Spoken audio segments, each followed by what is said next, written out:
Believe it or not, even the Torah is concerned about burnout.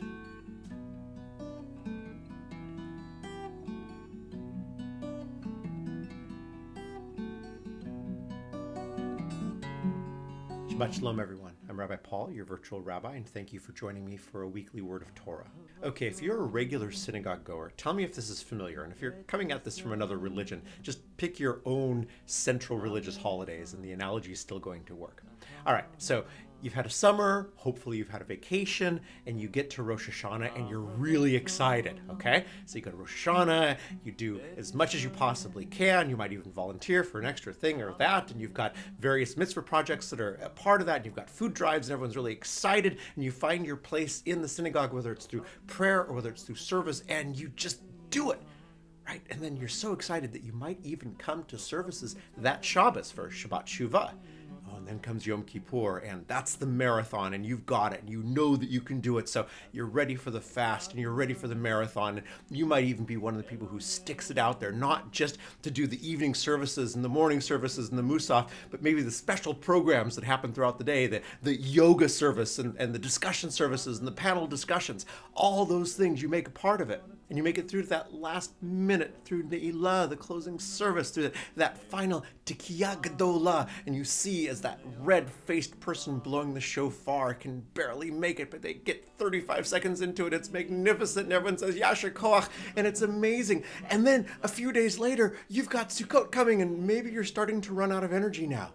Okay, maybe I can build a sukkah, that's fine, I can do that, I'll come to one of the festival services, that's fine, and then we've got the progressive dinner through the various sukkahs built in the community, okay, I'll go ahead and do that, okay, maybe I don't make the fifth night, but I can still do it, and then what, Shmini Atzeret, what's that?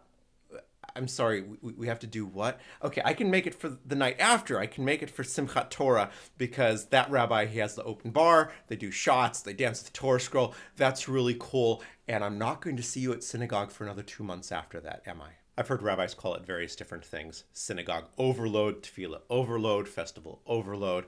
We have all these holidays in the month of Tishrei coming up pretty soon, folks. It's getting towards the end of the month of Tammuz. After Tammuz comes Av. After Av comes Elul, and that is the beginning of the preparation. That's part and parcel. That is part of the High Holy Days. You're already there. We're almost there. We need to start thinking about it. And our Torah portion this week is forcing us to think about it because in the third triennial cycle, we're reading about the various sacrifices that happen as part of the various festivals. And this is another one of those portions where you get an awful lot of animals that need to be sacrificed, and it's an eye-rolling part of the Torah if you do not like reading or studying that sort of a thing.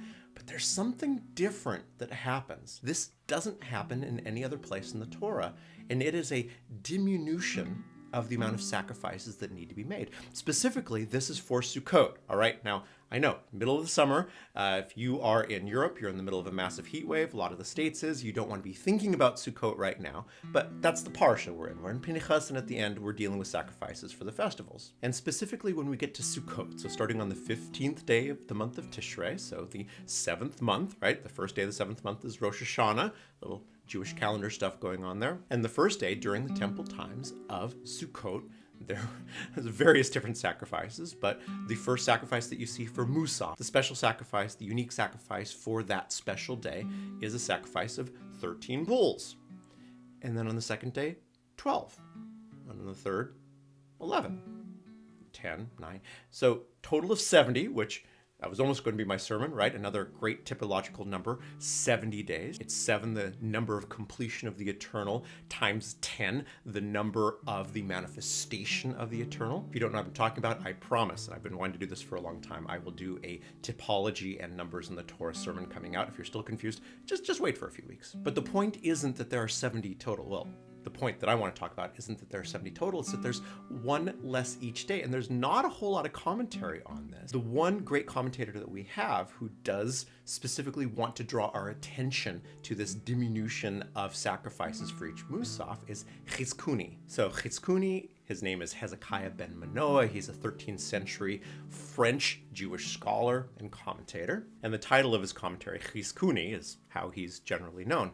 Now, he spends a lot of time quoting and using the words of great people like Rashi, but what makes him special is his psychological insight, or probably better put, his ability to show, way before the age of the deep psychologists, to show how psychological the Torah is. And that's exactly what he focuses on in this diminution. Once we get to the second day and we notice that we've gone from 13 down to 12, he comments, all right, notice this doesn't happen during Pesach.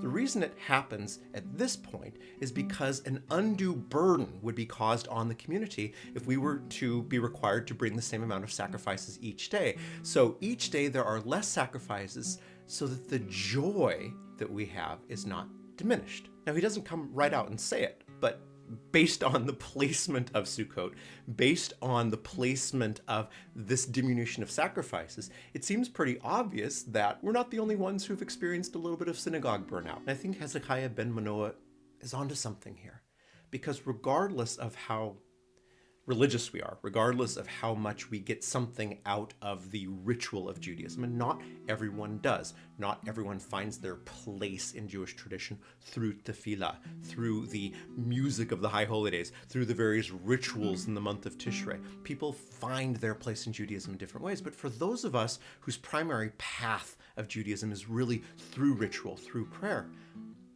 we're all going to get a little bit burnt out. And I think we might be even a little bit ashamed to admit it. And there's multiple ways we can experience this burnout. It can be a physical burnout. We can just be tired of going to shul. From a leadership standpoint, we have vocal fatigue, but we can also have sermon fatigue, and we can have fatigue of even being able to be at our best, to be able to show up and be the best version of ourselves for each of these different services. And so the first kind of hidden truth that comes out of this commentary is that our expectations of ourselves, when we do experience burnout, part of that is because we have an unrealistic expectation of what we're supposed to do. Now, I don't know of a whole lot of people in the Reform world or in the non-Orthodox world who are going to be going to synagogue not just for the festival days of Sukkot, but are going to be going for every single Chol HaMoed day of Sukkot as well. And I have heard people very directly say, listen, I've put in my dues, I've come to all these other services, don't expect me to come to this service, and that's fine. But there is a very human thing to looking at what we usually get out of something and then find that I'm not getting it. I should be. I've been doing this for so long. I've been going to so many services from the beginning of Elul through the High Holy Days. I should still be getting something out of this, but I'm not. And part of the beauty, the hidden beauty of this interpretation is that we're not going to be able to put as much into it the second and third and the fourth day as we were the first day. We're tired. There's something less that we can give. And so guess what? There's something less that we are expected to give. Now, if you came to this video because of #burnout and you're trying to figure out what any of this has to do with the fact that you may have just quit your job because you can't take it anymore, well, the first thing that needs to be acknowledged is that I didn't want to make this video today. Everyone in this household has COVID, including me, and I have zero energy to do this. I don't want to do this. It is a type of physical burnt out. And so as my first homiletics professor said to me, never give a sermon for someone else. You'll sound preachy. Just talk to yourself on what you need to deal with. So I'm trying to work through getting this posted. The second thing is the secret lies in understanding a little bit more detail about the Jewish calendar. So Chizkuni is specifically contrasting Sukkot with Passover. What's the difference between the two of them? It's the first thing we need to deal with. And then the last thing we need to deal with is Shmini Atzeret, the nature of that little punctuation at the very end of all these holidays itself. Now, the difference between Passover and Sukkot is the psychological understanding that we've come to through COVID and burnout and COVID. Why? Well, Passover is isolated. It's in the middle of the spring. Yeah, we just came from Purim not long before then, but that's not exactly the same sort of marathon that Rosh Hashanah and Yom Kippur are. And so, yeah, we've got activities, we've got the household cleanup we need to do, the search for chametz. We've got 7 days of the festival of Passover. There's a lot of activity there. You can have as many seders as you want. If you're organizing your own, it's an awful lot of work. But it's in the context of not that much, at least Jewish ritually, that's come before it. You're not risking burnout. And so there's no diminution of sacrifices in the Torah when we're dealing with Passover. But Sukkot, in context, is at the end of 6 weeks of, well, the most spiritually intense activity that we can possibly do as Jews. Torah is wise enough to say, do a little bit less because I get it if you're burnt out. And this is a direct parallel to what we learned about during the time of COVID. We evolved psychologically to be able to deal with stressful situations in a punctuated manner.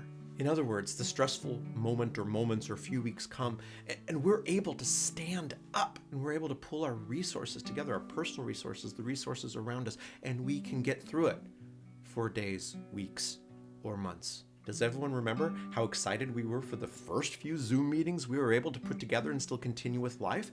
How many of us are excited about Zoom today? I remember posting on my Facebook page in the middle of the first year of COVID, sitting in an empty synagogue broadcasting to whomever and not knowing if anyone was even listening, that a colleague of mine posted that burnout for clergy was becoming epidemic, which it absolutely was and still is. And part of the reason is getting the really nasty email from someone saying, how dare you forgot about my aunt's hip replacement when clergy are working double the amount of hours and trying to develop completely new skill sets. And this isn't even a matter of complaining. Everyone in the work world had to learn new skill sets and had to experience a different sort of existence. And everyone also did go through their own version of burnout. And that's the first major lesson that comes from this. We've all seen it. We've all learned it. We know what it is. So let's absolutely name it. When we have a moment of punctuated stress, we can live with it. We can deal with it. We're required to. As human beings, we need to push through that. There are times that we actually need to, well, I'm not going to use the term that my wife uses in German. It's basically, squeeze your body together and make it work. We do have to do it on occasion. And sometimes encouraging each other is not just encouraging each other to take time off. Sometimes when that stress happens, it is encouraging each other that we can get through that moment. Let's push through it one more day. It can happen. Not giving up is sometimes the moment of learning that we need to go through. That's the Passover. That's the Pesach. Look at what's happening with the words here. This is when the angel of death is passing over us. We live through that moment of intense stress. Sukkot is something completely different. Sukkot is the holiday where we are coming face to face with our mortality, with the fantasies around us. It's when we realize that it's not 3 months of COVID. It's when we realize that, 3 years into it, I've got it now. It's when we realize that our jobs have changed, our lives have changed. What do we do now? Because we are in a perpetual state of burnout. And the two answers that come, one is the diminution of sacrifice. When that happens, we have to remove something from our plate. I know this sounds obvious, but give me a second because it's not obvious at all. And the second thing that we need to do is celebrate the 8th day of convocation, whatever Shemini Atzeret it actually is. Okay, coming to a close. First part of the end. This is the tough love part. See, the thing is, as life is functioning normally for most of us, we're at a steady state of stress. It's right here. And every day we're going to go up and a little bit down, and we're going to have a little bit less, and we're going to have a little bit more. And generally speaking, that little bit of punctuation we can survive. We will move into toxic stress only on occasion, and then we come back from it. When that line raises, however, and we're within toxicity, we've got no place to go. That extra stress is going to be a breaking point because we're already beyond our place of being able to deal with day in, day out stress. And what do? We remove stressors from us at that time. And I'm not talking about just projects. You see, the secret of Torah here is that it's front and center. The things that are causing us the stress are right at the beginning of each verse for each day. On this day, 13 bulls. On this day, 12. On the next day, 11. Down to 7. Each day, it's right in front of us. And how conscious are we of exactly what's causing us stress? Because I've been talking through this and we've been hearing our job, that thing that is primarily causing us stress.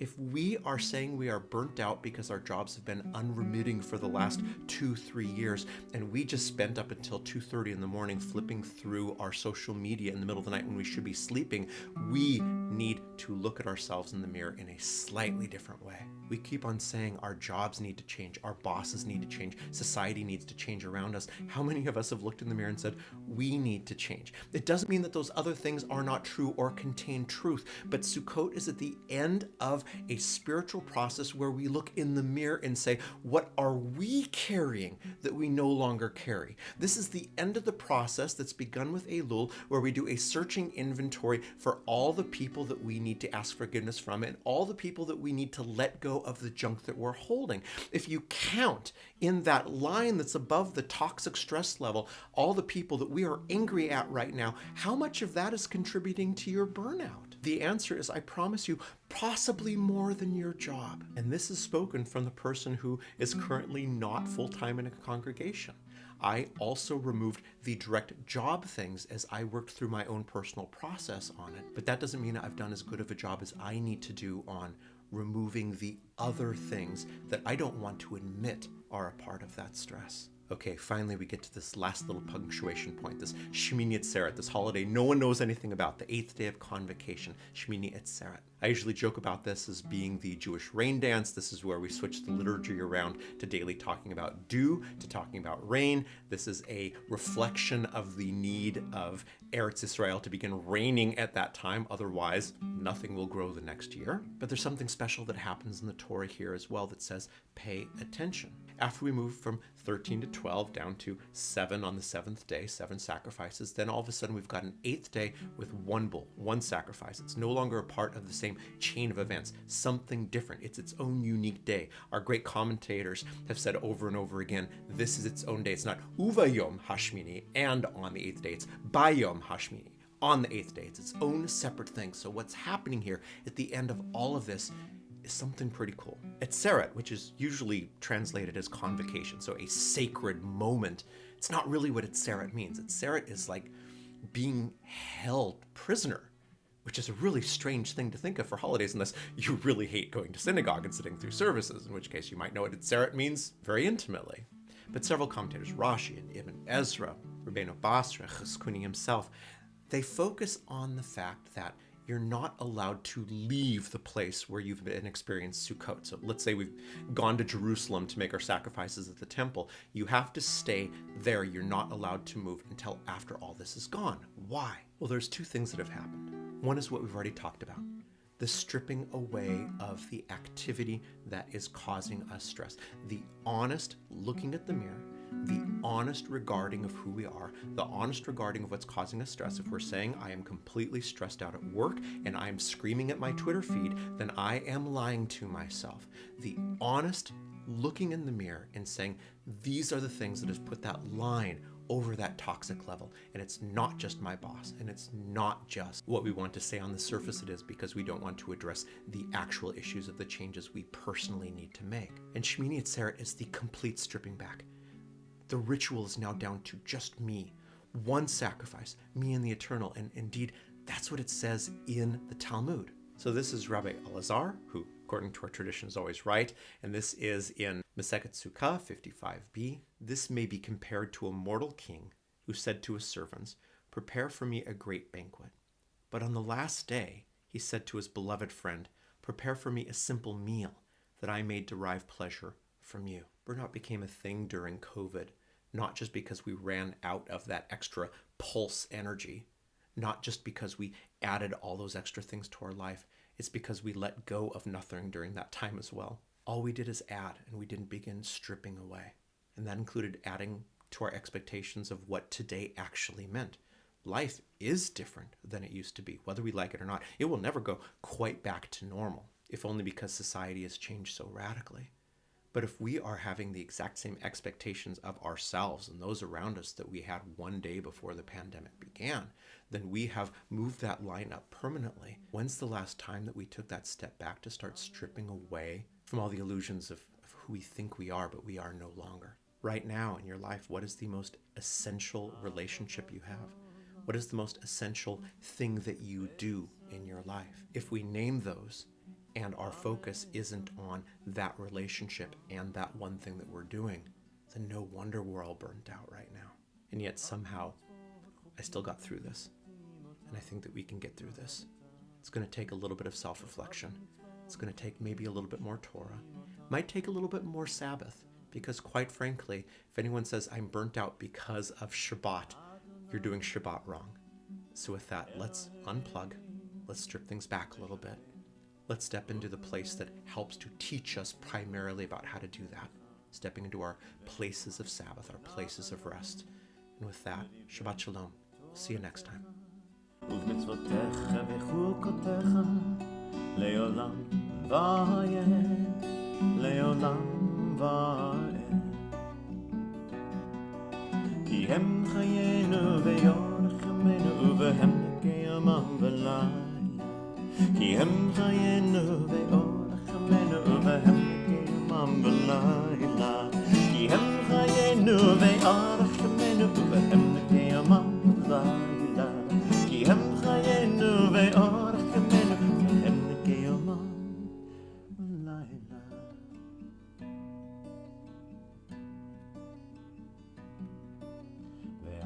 ואהבתך אל תסיר ממנו לעולמי, לעולמי.